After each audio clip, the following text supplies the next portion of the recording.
FERPA stands for the Family Educational Rights and Privacy Act of 1974. It protects students' confidential information and gives the student the right to review his or her academic record. Prior to beginning college classes, parents have access to all of their child's confidential information. Once a person starts college, regardless of that person's age, the privacy rights pass from the parent to the student. Now the student has the right to keep their academic information confidential.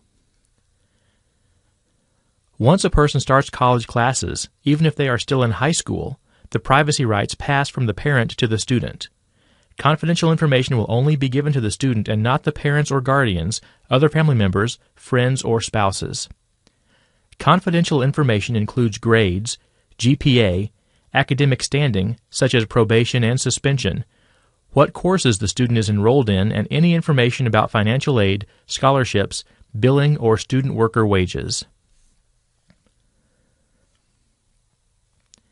Students can access their confidential information on MyGate, the campus portal, with their username and password.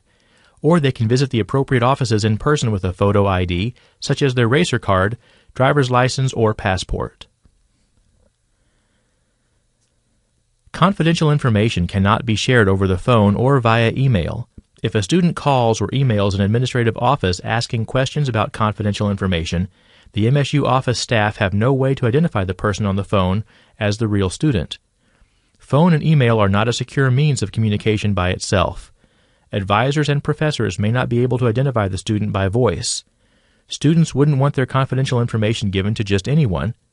Parents cannot access or discuss tuition, scholarships, or financial aid packages without the student's written consent.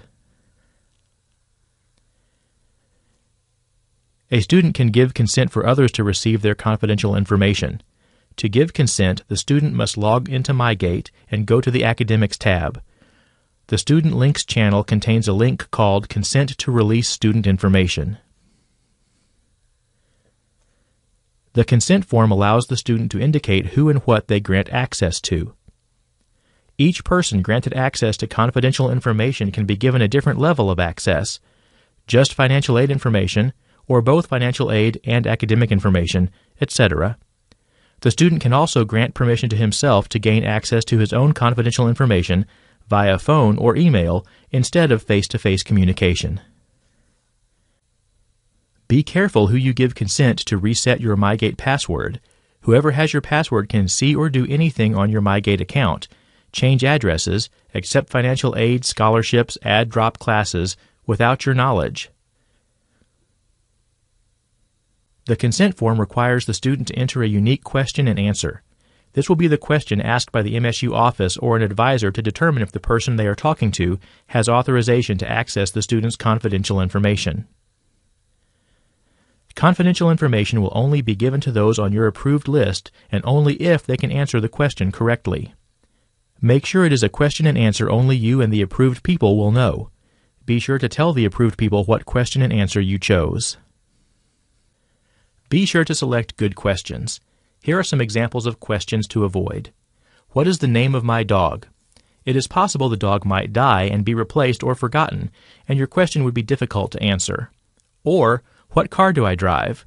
Same here. What if you traded in or have an accident? And then there are questions that a lot of people know the answer to, like, what is my nickname or birth date? What is my favorite musician? Remember, MSU staff will be asking your approved person, mother, father, friend, the question.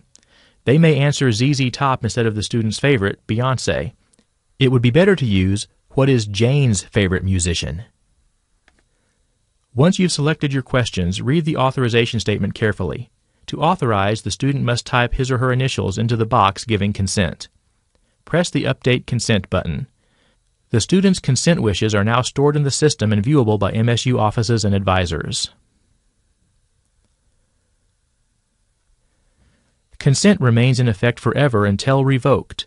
If at any time the student decides to change or revoke access to confidential information, he or she can log on to MyGate and navigate to the Consent to Release form on the Academics tab.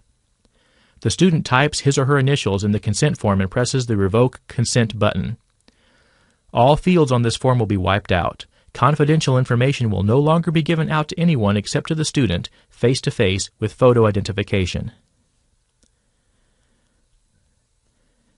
Keep in mind this is voluntary. Students are not required to give consent to anyone.